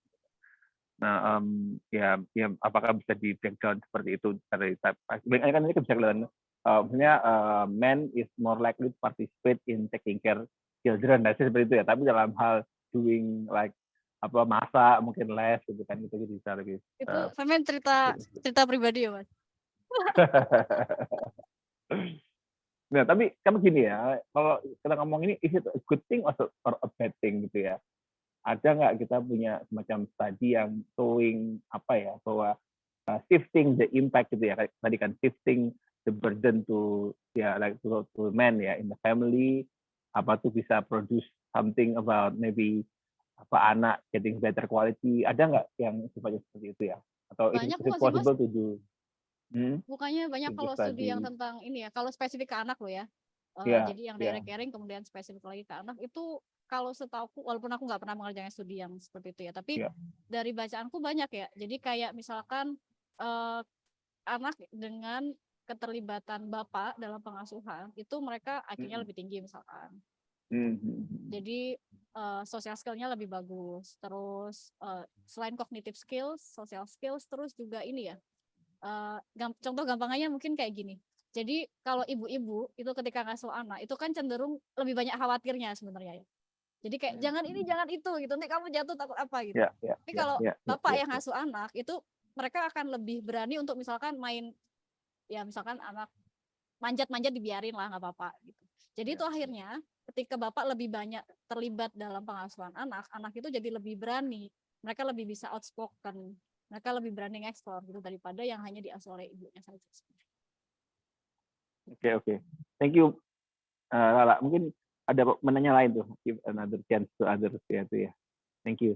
Kita lebih pintar daripada Thank you Mas Rum untuk pertanyaannya. Ini materinya saya lihat cocok untuk materi pranikah ya Mbak ya. Jadi supaya persiapan orang-orang yang mau menikah itu terkait pembagian kerja, kesetaraan di dalam keluarga. Karena itu sebenarnya harus inti banget gitu kan, apalagi kalau saya kamu kalau sebelum menentukan memilih calon suami kamu harus interview dulu mau ikutnya JPN apa enggak. Atau bikin premarital arrangement. Iya. Jangan mau.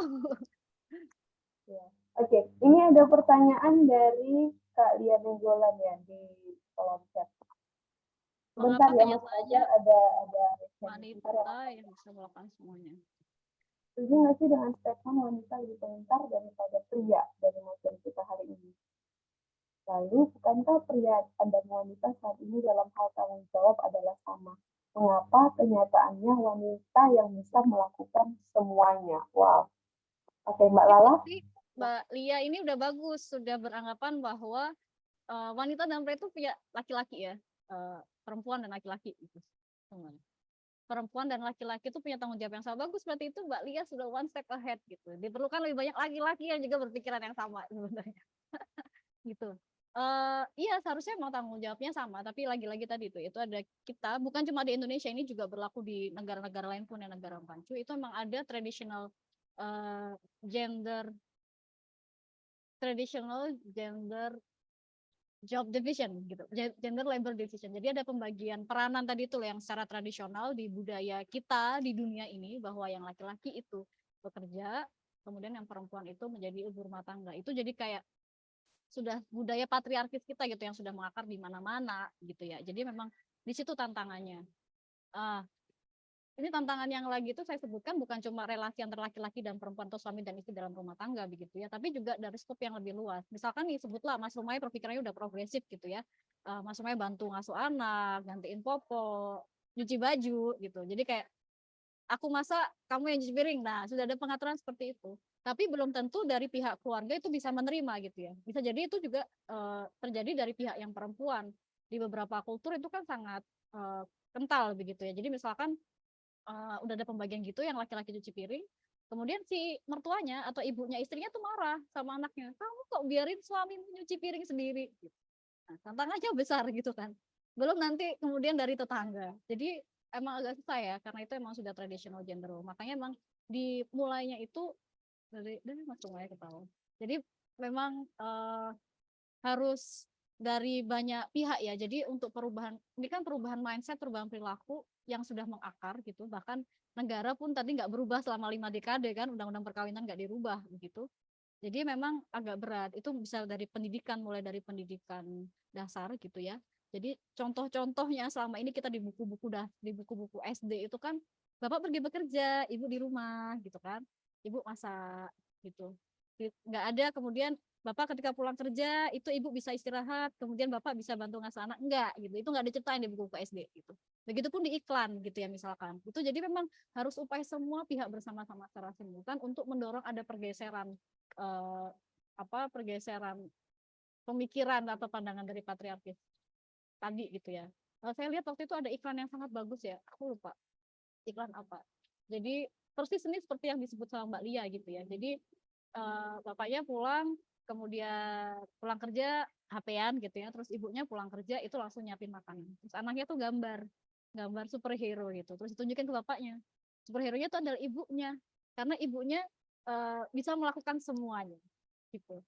Nah itu kemudian bapaknya terus sadar, akhirnya bisa kemudian bantuin istrinya gitu ya. Itu iklan-iklan yang seperti itu yang sebenarnya bagus gitu ya. Jadi biar pelan-pelan bisa menggeser perspektif masyarakat. Tentunya juga itu butuh kerja lama gitu ya.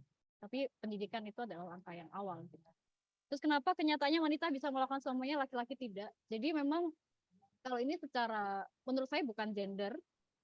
Kalau gender itu kan itu ya lebih ke culture gitu yang menetapkan bahwa laki-laki itu harusnya begini, perempuan harusnya begini. Perempuan itu bajunya warna pink, kalau laki-laki itu warnanya biru gitu. Itu gender. Tapi kalau ini menurut saya fisiologis ya. Jadi masalah fisik bahwa otak laki-laki dan perempuan itu berbeda. Jadi kalau ada tuh studinya yang melihat tentang bukan struktur otak ya, tapi fungsi dari otak. Kalau laki-laki itu dia memang ada kotak-kotak sendiri gitu loh. Ini kotak untuk pekerjaan, ini keluarga, ini olahraga. Jadi antar kotak itu laki-laki sebisa mungkin nggak bersentuhan tuh. Jadi mereka tuh emang cenderung bisa melakukan pekerjaan fokus hanya pada satu gitu. Jadi laki-laki kalau misalnya ngobrolin sesuatu, dia akan berusaha kalau ngobrolin tentang olahraga, ya udah sebisa mungkin tuh olahraga, nggak nyentuh-nyentuh tuh yang lain. Nah, memang kalau laki-laki itu dia udah punya satu kotak yang paling favorit yaitu nothing gitu. Ya nggak ada apa-apanya isi kotaknya, itu paling seneng tuh favoritnya laki-laki. Itu studinya yang bilang gitu ya, bukan gue. Jadi itu yang paling suka nih, nggak ngapa-ngapain bengong aja gitu. Nah sebaliknya kalau perempuan itu dia otaknya tuh saling terhubung. Jadi kalau makanya jangan kaget kalau teman-teman nih, kalau laki-laki ngomong sama cewek ya, cewek kita ngobrolin awalnya ngobrolin anak, bisa ngobrol kemudian ke baju, ke artis, ke sinetron, kemana. Karena memang di dalam fungsi otak itu mereka saling terkait kemana-mana gitu. Tapi itu kemudian memungkinkan perempuan untuk melakukan multitasking job gitu. Jadi mereka tuh bisa kalau di time use survey itu kita pernah ada kayak sampel aja gitu, studi yang ada time use survey-nya. Itu perempuan tuh bisa tuh dalam waktu yang sama dia tuh masak sambil nyuci kemudian sambil ngerawat anak gitu, karena dia masaknya goreng sambil gendong anak misalkan, which is sangat berbahaya gitu ya misalkan, atau dia nyuci sambil nemenin anaknya belajar kayak gitu. Itu mereka tuh bisa tuh multitasking kayak gitu, tapi kalau laki-laki nggak bisa. Jadi menurut saya itu fisiologis ya, bukan cuma gender. Tapi itu juga kemudian tidak akhirnya mengamini bahwa perempuan melakukan semuanya terus laki-laki cuma itu doang ya. Apa enak gitu. Iya Mbak, yang Mbak Lala paparkan ini juga budaya patriarki gitu ya, itu juga terjadi banget di keluarga kami di Batak gitu ya. Kalau di Batak itu, kalau lagi ada acara adat gitu ya, itu pantang anak-anak mendatangi tokonya. Itu langsung dianggap ini mamanya kemana gitu. Harusnya mama itu yang di belakang, yang gendong anaknya. Jadi nggak boleh sama anak datang nyosor, pengen duduk di pangkuan papa itu nggak boleh. Jadi dan benar-benar ini ya. Nah, berikut lanjut pertanyaan ketiga, mungkin ada Mas Fajar tadi yang present ya. Miguel, sorry, after this maybe you kasih kesempatan dulu ke Mas Fajar. Mas Fajar boleh langsung on cam, Mas? Oh ya, thank you. Bisa dengar nggak ya suaranya? Biar Mas. Oh, lah, ini tanya terkait, ini kan analisanya aku mungkin nggak lihat dari awal ya, tapi aku maksudnya kan salah satu caregiver itu nggak cuma ibunya kan ya, tapi bisa dari extended family gitu kan ya. Pernah nggak sih lihat, apalagi kamu tadi nunjukin yang anak disuruh ngambil apa air gitu kan ya, itu di daerah. Pernah nggak kamu lihat ada nggak sih relasi antara pattern caregiver itu sama extended family-nya, apalagi melihat itu di sebentar. Nah, ini Fajar contoh yang bagus, dia melakukan kerja pengasuhan nih. Contoh bapak yang baik.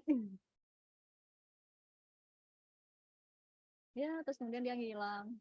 Ya, sorry banget. Nggak apa, Jar. Bagus, kamu sambil melakukan kerja pengasuhan. Jadi ada nggak sih relasi antara caregiver pattern ini sama extended family-nya gitu? Contohnya gini, aku melihat di sekeliling aku sendiri ya, ketika dia itu ada extended family, dia tuh lebih memberikan pengasuhan ke ibunya gitu atau ke semuanya gitu. Dan ketika mereka nggak memberikan anaknya ke mereka, itu malah salah gitu. Ngerti nggak sih maksudnya? Oh iya. Ya kayak gitu. Itu pernah nggak lihat ya? Gitu. Soalnya ya. Itu ada lagi pertanyaannya? Cukup. Oh iya. Kalau terkait sama extended family itu tadi itu di konteks studi kita yang children affected by migrant mothers atau anak-anak yang ditinggal ibunya bermigrasi gitu ya. Itu ada. Jadi di situ memang ada pergeseran dari shifting tanggung jawab pengasuhan itu dari keluarga ke neneknya biasanya gitu. Nah, biasanya juga dari nenek dari pihak perempuan. Tapi di konteks itu ya konteksnya agak berbeda sama yang Fajar maksud tadi. Terus yang kedua di yang studi ini itu kita sempat juga mencoba melihat hubungan, tapi masih dalam konteks untuk mencari probabilitas laki-laki untuk mau melakukan kerja pengasuhan ya. Jadi tadi kan kita yang saya tunjukkan tadi yang terkait sama pendidikan, sosial rumah tangga, kesejahteraan gitu ya. Sebenarnya ada variabel-variabel lain. Salah satu variabel itu ketika dia tinggal bersama extended family. Apakah kemudian laki-laki itu jadi lebih mungkin atau malah less likely gitu ya untuk melakukan kerja pengasuhan. Tapi sayangnya juga hasilnya nggak signifikan ya. Termasuk sebenarnya salah satu variabel lain itu kalau karena tadi kan yang tingkat kesejahteraan lebih tinggi laki-laki mau terlibat. Apakah itu karena yang kesejahteraan lebih tinggi itu laki-laki di keluarganya itu lebih advance gitu peralatan rumah tangganya, misalkan kompornya itu lebih bagus kan, jadi lebih gampang, jadi laki-laki lebih mau gitu pakai mesin cuci bukan cuci tangan gitu. Tapi ternyata variabel itu juga nggak signifikan. Nah, balik ke yang extended family, kita di sini ngelihatnya di konteks itu saja. Tapi kalau yang Fajar maksud tadi itu kan, apakah kemudian ketika ada extended family, ada neneknya misalkan, itu kalau nggak dikasih ke mereka anaknya, terus secara culture itu nggak bagus gitu ya? Gitu nggak sih maksudnya? Iya, salah satunya nggak bagus dan malah menjadi trigger bahwa mereka tuh yang harusnya bisa melakukan sendiri malah nggak boleh gitu, malah mereka harus ngasih ke itu. Soalnya aku ini pengalaman pribadi sih, bukan pribadi sih, melihat di beberapa orang gitu. Itu pernah dilihat nggak? Soalnya kan itu kalau itu memang kejadian berarti nggak, masalahnya nggak hanya dari struktur supply dari pemerintah doang kan, berarti secara culture itu juga menjadi masalah gitu lah. Betul, kalau yang itunya betul, itu kita lihat ya. Jadi memang terutama masih dalam konteks yang patriarkis tadi itu, atau dalam ya secara umum kalau dalam hal parenting itu kan memang juga tantangannya itu ya, karena di Indonesia ini itu yang melakukan pengasuhan itu bukan cuma core family gitu ya, bukan cuma keluarga ini, tapi juga ada extended family gitu. Jadi memang eh, jadi kalau selama ini advokasi untuk gender equal itu kan selalu ke perempuan ya. Jadi pemberdayaan perempuan selalu begitu. Padahal sebenarnya akar masalahnya itu bukan cuma di perempuan ini untuk empowering itu, tapi uh, yang di sekitarnya gitu ya. Misalnya laki-laki, karena di sini ada power relation kan antara laki-laki dan perempuan dalam rumah tangga. Jadi sebenarnya target dari untuk pemberdayaan perempuan itu adalah laki-lakinya. Nah, kemudian selain pasangannya, target empowering itu harusnya juga di extended family-nya, ke kakeknya, neneknya gitu. Waktu itu saya pernah bahas diskusi tentang anti-care work ini di Oxfam sekitar tahun lalu gitu ya. Nah di situ tuh mulai ada inisiasi-inisiasi yang bagus seperti itu. Jadi ini juga masih terkait juga sama pertanyaan dari Miguel ya. Jadi tentang care services itu jadi ada inisiasi-inisiasi lokal begitu. Jadi dia buka kayak semacam bikin daycare gitu yang sangat affordable. Dia cari sponsor dan sebagainya gitu ya biar bisa itu untuk makan cost gitu. Jadi bisa affordable. Nah di samping dia memberikan fasilitas daycare, ini tuh kalau nggak salah di Lumajang atau di mana ya, pokoknya di Jawa Timur deh. Nah, selain dia memberikan fasilitas daycare, itu dia ada edukasinya tuh ke orang tua dari si anak, juga ke extended family-nya. Itu bagus sih, karena memang ini karena tadi basisnya itu adalah budaya gitu ya, jadi memang treatmentnya tuh juga harus secara antropologis juga, secara sosiologis, bukan nggak bisa cuma dari sisi ekonomi gitu ya, tapi juga dari bidang keilmuan yang lain. Dan mendekatinya memang harus holistik itu tadi. Nggak bisa kalau judulnya pemberdayaan perempuan, terus kemudian targetnya hanya perempuan aja nggak bisa. Mau perempuan seberdaya apapun, tapi kalau misalkan laki-lakinya juga tidak punya perspektif yang sama, ya kacau. Makanya mulai ada beberapa inisiasi, salah satunya yang dilakuin sama donornya sih mampu ya dari DIPET, tapi yang ngerjain itu NGO lokal, itu dia targetnya itu ada istilahnya laki-laki baru. Jadi memang yang diberdayakan itu laki-lakinya untuk gender equality ini. Gitu saja. Jadi emang aku sepakat tentang itu, arahnya memang harusnya pemberdayaan itu juga ke extended family. Panjangan deh jawab gue. Enggak. Oke lah, thank you lah. Oke. Terima kasih Mbak Mas Fajar untuk pertanyaannya. Mbak Lala ini lanjut lagi ke Miguel kali Mbak. Yeah, the role of care services itself, not in my study, unfortunately, Miguel. But there are other institutions who studies about this. If you ever heard about Prospera, they have a study even based on primary data collection, yeah, about daycare specifically. But I don't really know, the scope of the study or the results, but I know that they do that research. And since not many care facilities are available and the quality may not be true, the service may also have an impact on it for families. Yes, so affordable and accessible daycare is one of the main goals or strategies that many institutions or NGO and CSO try to advocate to the government or who can be facilitated by themselves. For example, in Prospera, after doing the research, they try to do like a pilot project to facilitate like daycare, affordable and accessible daycare in rural areas. But unfortunately, it's not in my study. Any data on the number of care facilities for children in Indonesia? Kemen PPA, Kementerian Pemberdayaan Perempuan dan Anak. Yeah. So daycare in Indonesia is under two institutions actually. The first one is under the Ministry of Education, and the second one is under Kemen PPA. But the formal one actually is under the Ministry of Education because daycare is in the same group with the PAUD or what is PAUD in English? preschool. pendidikan anak usia Yeah, it's the Eh, same school, boleh. it's the same group as the preschool, so it's under Ministry of Education.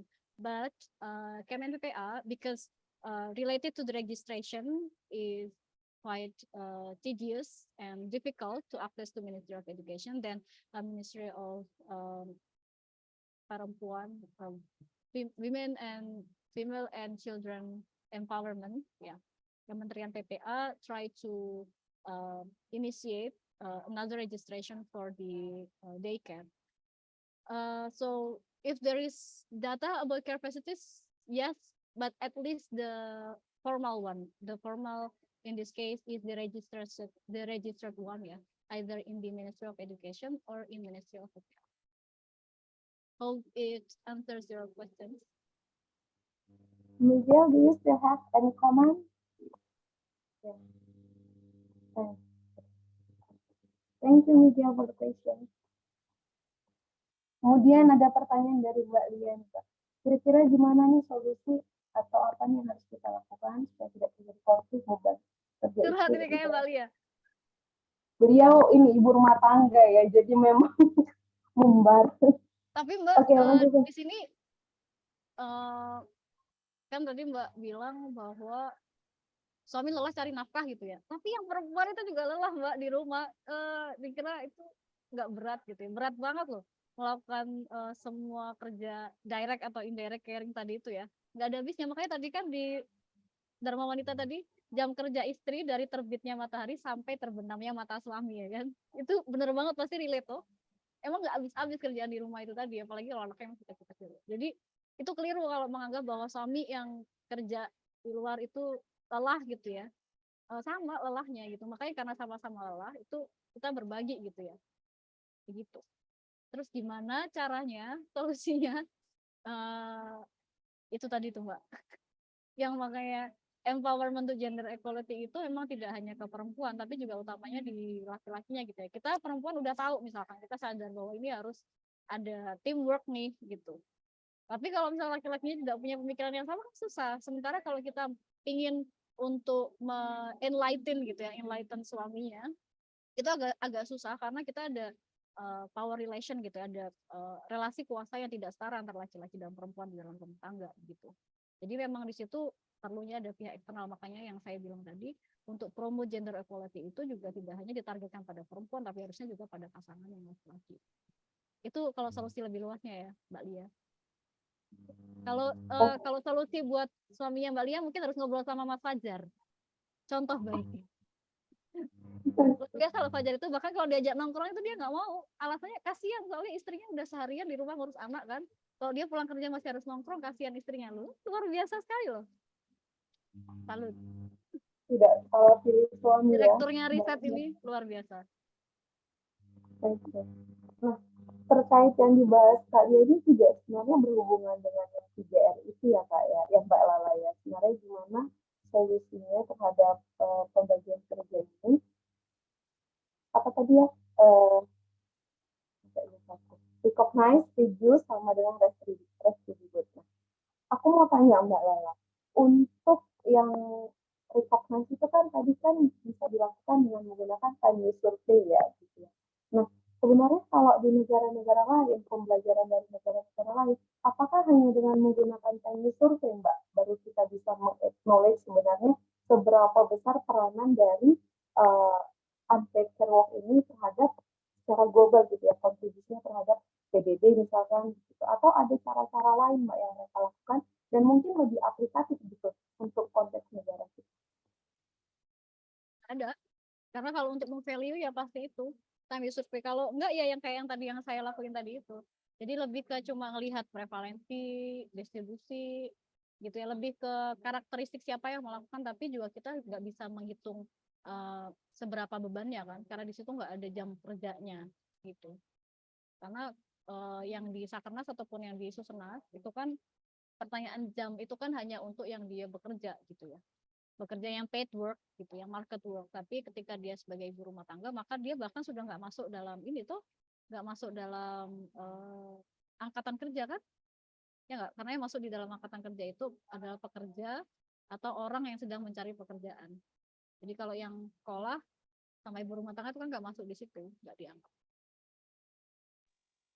Lalu Mbak, apakah 3R ini dia berdiri sendiri gitu dilakukannya atau harus bertahap Mbak? Apa tuh? Misalkan kita itu harus melakukan recognize dulu, baru distribute, baru redistribute. Atau bisa berdiri sendiri, misalkan oke, di satu sisi reduce ini kan ada tadi tentang advanced home appliance gitu ya.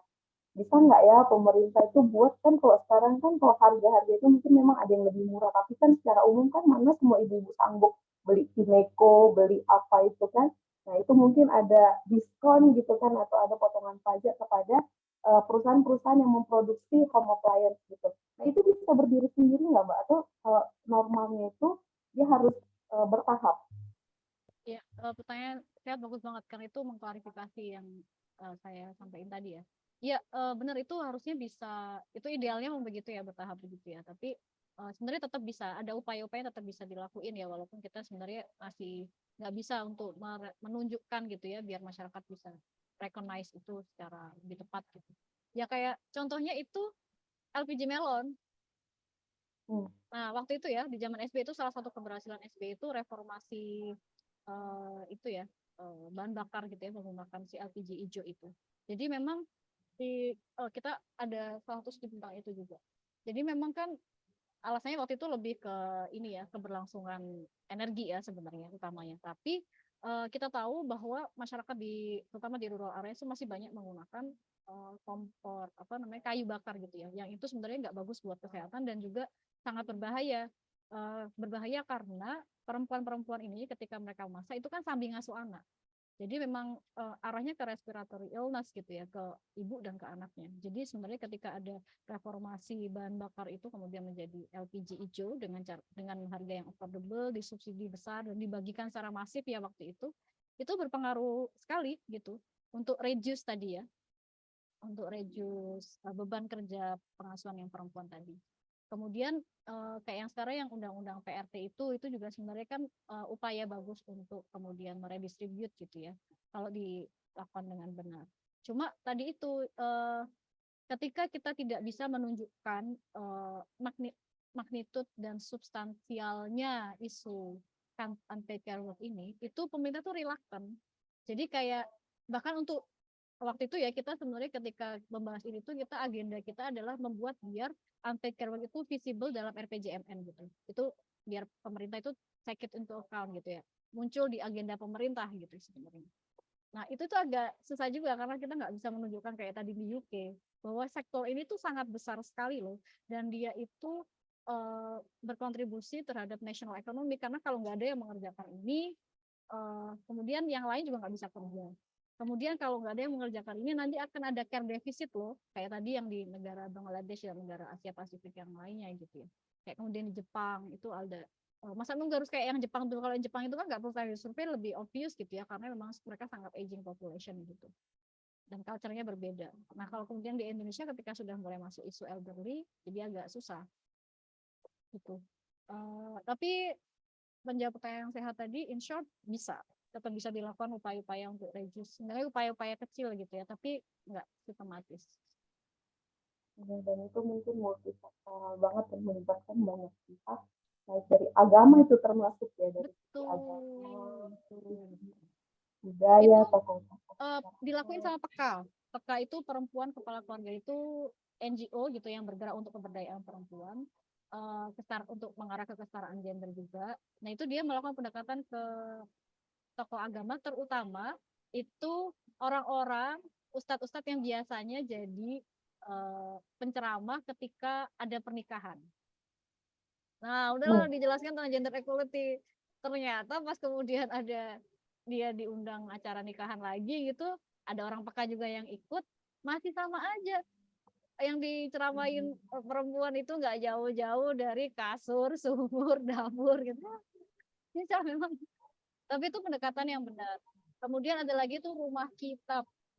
Rumah kitab itu juga sama, dia termasuk NGO yang dia bekerjanya itu pakai basis agama gitu ya. Jadi contohnya untuk pernikahan dini ya, untuk pencegahan pernikahan dini itu mereka membantu untuk kayak mengedukasi gitu ya ke pemuka agama, ke orang-orang, karena biasanya suka alasan juga agama gitu ya, ditunjukkan bahwa sebenarnya itu kayak semacam ayat atau hadis itu bisa apa ya, nggak satu tafsir gitu, itu sebenarnya bisa multi tafsir, dan juga memungkinkan ada juga penafsiran bahwa yang menentang gitu ya, menentang si pernikahan ini misalkan kayak gitu. Itu menurut saya cara-cara efektif ya. Ada lagi juga yang dilakuin sama lupa saya namanya apa, tapi juga waktu itu dia grantee-nya Tifa juga sama kayak dengan Semeru waktu itu, dan dia itu pakainya gini, program itu religion based poverty alleviation, jadi kayak pengentasan kemiskinan berbasis agama. Jadi dia menceritakan dia advokasinya itu ke kayak ustadz-ustadz juga sama kiai-kiai gitu yang biasanya ngasih ceramah gitu ya, terutama ya targetnya itu. Jadi kalau mau pengentasan kemiskinan itu, kalau mau ngasih ayat ceramah itu jangan ayat-ayat yang menjelaskan bahwa harta itu hanya akan menjadi beban kita nanti di akhirat. Kalau kayak gitu orang nggak akan mau kerja gitu ya. Jadi kasih ayat-ayat yang lebih mendorong mereka untuk berusaha gitu-gitu, bahwa kayak Tuhan nggak akan mengangkat nasib seseorang kalau dia nggak berusaha segini gitu. Itu pendekatan agama itu efektif sih harus. Ya. Dan sekarang itu juga Mbak, sebenarnya kalau untuk mau menikah gitu ya, itu yang saya bilang bina pranikah itu kan ada itu program bina pranikah, dan itu seharusnya bisa dijadikan agenda juga, karena kalau kita mau mendaftar pernikahan kan, kalau di Jakarta kan sekarang udah harus ada sertifikat vaksinnya, ininya gitu, dan harus sudah lulus itu. Jadi itu akan sangat baik juga kan jadi salah satu media untuk memperkenalkan topik ini gitu ya buat pasangan-pasangan yang akan menikah, karena sebenarnya ya kalau menunggu dari mana-mana gitu kan, padahal yang pelakunya itu kan kita juga gitu. Jadi Iya. Benar-benar itu kalau nggak salah memang di modulnya kalau nggak salah waktu itu juga ada yang NGO yang dia ini ya contribute untuk pembuatan modul apa sih, kelas pendidikan pranikah atau apa ya, saya lupa namanya. Itu dia untuk yang terkait sama gender equality ya, dia kontribut untuk masukin modul tentang itu juga. Cuma nggak tahu lagi juga sih, karena waktu itu saya nggak ikut kelas pranikah tahuan, jadinya nggak ngerti sebenarnya itu kan itu kan dari KUA ya, cuma nggak ngerti siapa yang pengeksekusinya itu siapa, nggak ngerti. Karena maksudnya pun modulnya begitu, nanti ternyata instrukturnya dia juga nggak melay gender juga, jadi ya podo aja. Karena kayak saya sekarang lagi ikut pranikah, tapi itu bayar sendiri Mbak. Jadi kita diajarkan tentang Emang bayar sendiri, cuy. Iya parah oh, ya. gitu ya. Karena di beberapa kayak kalau di kami di gereja gitu, beberapa gereja itu free, gratis gitu. Itu kalau yang free itu kan lumayan ya gitu untuk memperluas orang-orang yang paham akan konteks ini. Ini ada dari Mbak Fajar. Mas Fajar. Jadi dengan cara penyetaraan gender nggak hanya ke perempuan saja, namun ke suami dan keluarga besarnya.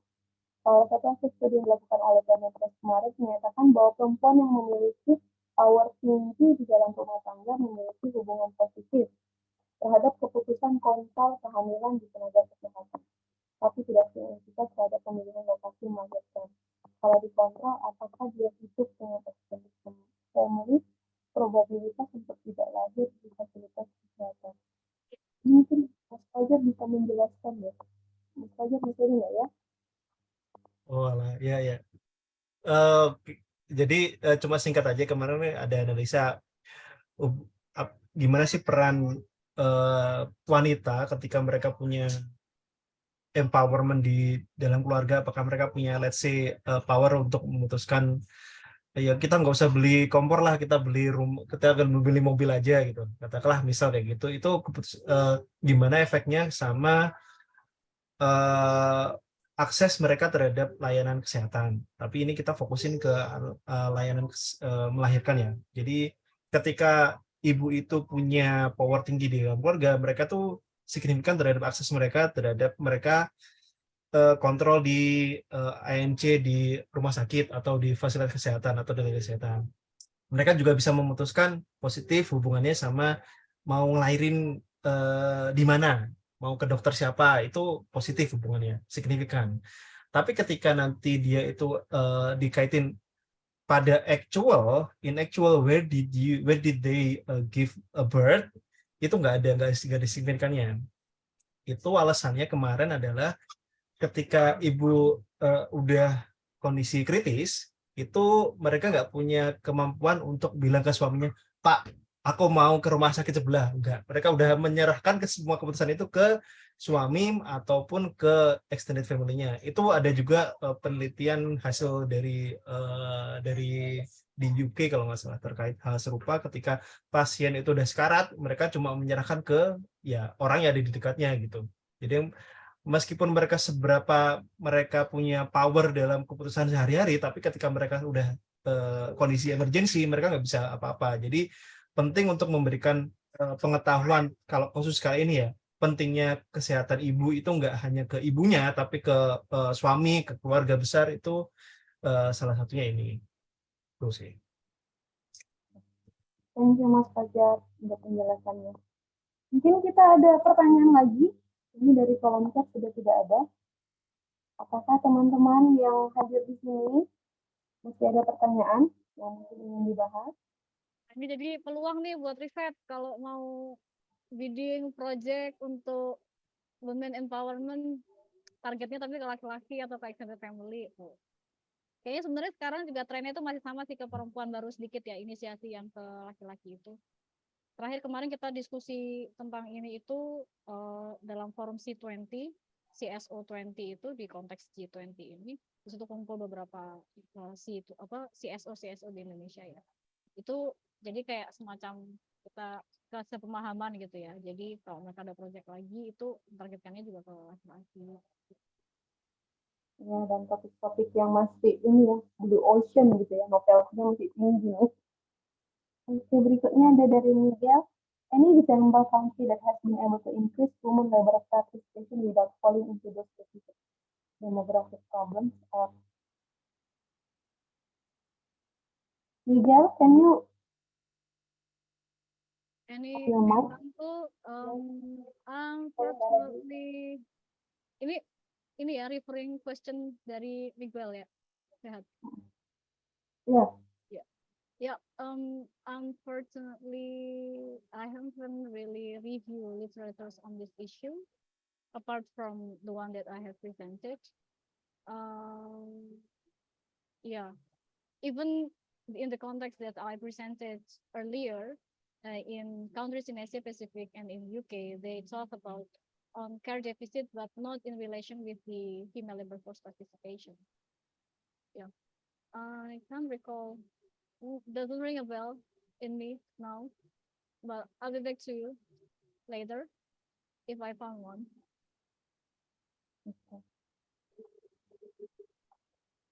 PR ya Miguel. Oke, thanks. Mbak, ini ada yang japri ke aku ini, Mbak. Upaya apa saja yang sudah dilakukan pemerintah untuk menginklusikan isu mengenai care work ini ke masyarakat? Sorry apa? Upaya apa saja yang sudah dilakukan pemerintah untuk menginklusikan isu mengenai care work ini ke masyarakat? Menginklusikan isu care work ini ke masyarakat. Iya, karena kan kalau kayak yang Mbak Lala Kalau jelaskan, menginklusikan nih apa dulu nih? Kalau maksudnya untuk menyebarkan gitu kali ya? gender promote gender equality-nya itu, kalau setahu saya dari pemerintah itu di draft naskah akademik di undang-undang KIA itu dia agak lebih bagus tuh termnya dibandingkan undang-undang perkawinan tadi ya. Itu dia kayak saya lupa kalimat jelasnya, itu teman-teman bisa, itu aksesibel kok publik naskah akademiknya itu, bahwa kayak merawat anak misalkan itu tanggung jawab bersama-sama antara laki-laki dan perempuan. Udah ada kayak gitu tuh. Terus juga di situ juga ada yang saya bilang tadi ya, sudah ada juga paternity leave 40 hari gitu. Cuma yang harus lebih diperhatikan oleh pemerintah kalau misalkan itu tidak, mereka menyebutkan mengharuskan bahwa pemberi kerja itu harus memberikan paid paternity leave gitu ya 40 hari. Tapi kalau kayak gitu doang, itu pertama kalau tanpa monitoring juga compliance-nya akan rendah. Terus yang kedua juga kalau misalkan perusahaannya itu taat aturan, ya dia akhirnya nggak meng-hire kan. Gitu. Kalau nggak malah parahnya bisa tutup gitu ya. Kemudian akhirnya banyak pekerja informal lagi, nggak bisa masuk formal gitu misalkan. Kayak gitu. Tapi sebenarnya upaya ke sana itu sedikit-sedikit sudah ada gitu ya. Tapi sebenarnya untuk ini kalau mau yang lebih besar lagi memang harus lebih pokoknya harus lebih holistik gitu ya. Mungkin Mbak Lala, ini kayaknya udah nggak ada pertanyaan lagi ya. Mungkin bisa langsung ke closing remarks Mbak Lala. Concluding remarks ya. Oh, pakai ada concluding remarks. Ya, kesimpulannya itu tadi udah saya sampaikan, ini jadi kesempatan loh buat riset. Kalau kemudian nanti mau propose baik topik riset atau mungkin juga advokasi terkait sama isu ini, masih belum banyak yang mengerjakan gitu ya. Kalau misalkan mau ada mini project tentang time use survey itu juga bisa jadi opsi yang sangat menarik ya. Setahu saya Prakarsa juga pernah melakukan itu, tapi dia time use survey-nya nggak lewat survei tapi dia pakai FGD gitu. FGD antara perempuan sendiri kemudian laki-laki untuk bahas tentang penggunaan waktu itu ya sehari-hari antara laki-laki dan perempuan. Saya lupa tapi waktu itu konteksnya apa, apakah yang studi mereka tentang daycare, tentang pengasuhan atau tentang lansia gitu. Mereka ada tentang itu juga. Jadi sebenarnya kalau karena time use survey itu kan sangat mahal ya sebenarnya, apalagi yang mau representatif Indonesia gitu. Jadi sebenarnya dari Bappenas sendiri yang direktorat yang soal pemberdayaan perempuan dan anak itu sebenarnya udah lama juga dia ingin gitu ya tentang time use survey, tapi juga masih belum gagal meyakinkan gitu ya. Sebenarnya juga donor-donor itu juga tertarik, tapi karena time use survey ini mahal, jadi wajar sih agak berat ya. BPS sendiri juga reluctant untuk ngerjain ini. Jadi mungkin juga bisa small project begitu, menurut saya itu opsi yang masih bisa diambil gitu ya untuk riset. Jadi kalau buat kita semua, mari kita mulai 3R tadi itu dari lingkungan paling dekat lah. Mulai dari diri kita sendiri dulu ya, tentang recognize, kemudian reduce, sama redistribute dari beban kerja pengasuhan. Thank you Mbak Lala. Buat teman-teman, demikian tadi presentasi dan pembahasan dari Mbak Lala, juga tadi mencatat banyak hal gitu ya, tapi kita sudah diskusi langsung gitu ya. Yang pertama ternyata Carewalk itu for granted gitu. Jadi kayak menganggap dia itu gratis, padahal sebenarnya nggak segratis itu gitu. Kalau divaluasikan, ternyata mahal banget harganya. Dan mungkin itu juga yang menjadi tanda kutip ya, menjadi pembelajaran bagi kita untuk kita lebih menghargai mereka gitu. Karena kalau kita nggak menghargai mereka, gimana cara kita untuk meng-acknowledge mereka? Gimana cara kita untuk mengakui kalau sebenarnya ada loh kontribusi dari aspek Carewalk ini terhadap satu sistem yang lebih besar lagi terhadap ekonomi kita, terhadap pekerjaan kita sehari-hari.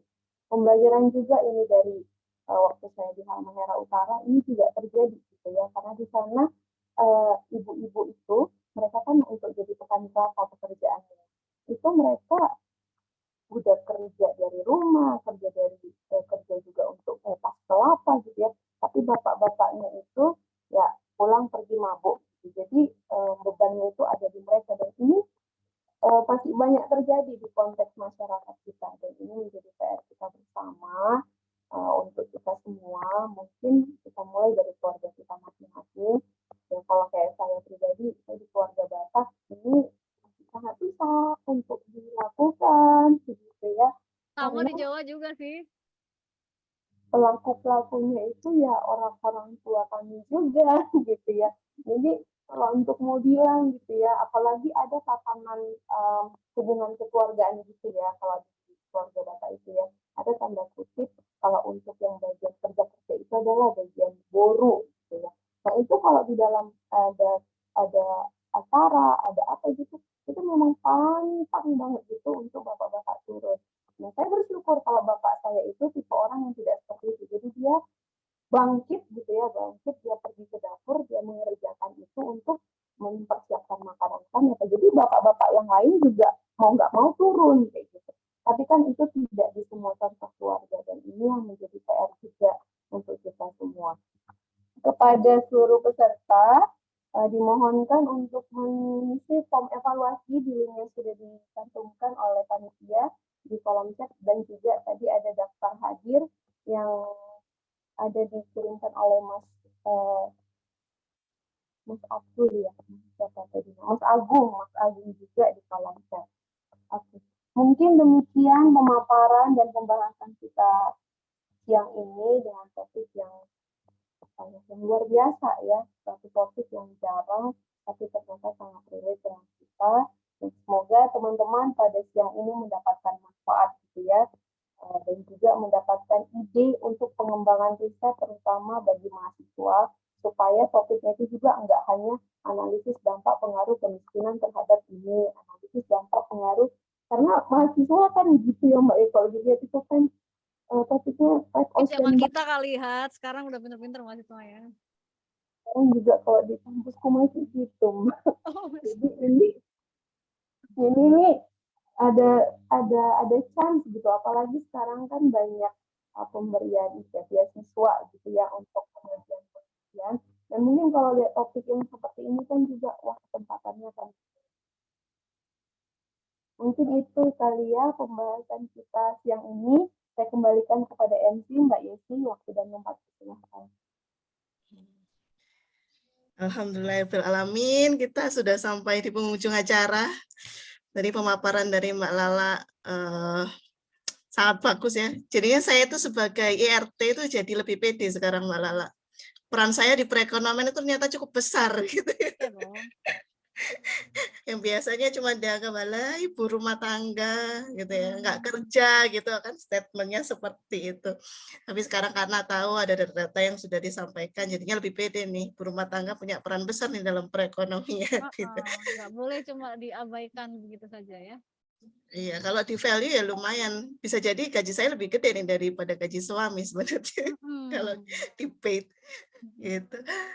Terima kasih juga untuk Mbak Sehat yang sudah menjadi moderator pada siang hari ini. Sampai sore ya sekarang, alhamdulillah. Terima kasih juga untuk semua peserta, Bapak Ibu peserta. Nanti insya Allah kami adakan lagi kegiatan public talk seperti ini, gitu ya. Semoga Bapak Ibu bisa bergabung lagi. Kami juga mohon maaf, saya mewakili panitia dan mewakili riset. Mohon maaf apabila ada kekurangan dalam penyelenggaraan acara ini. Terima kasih banyak. Semoga ilmunya bermanfaat dan berkah.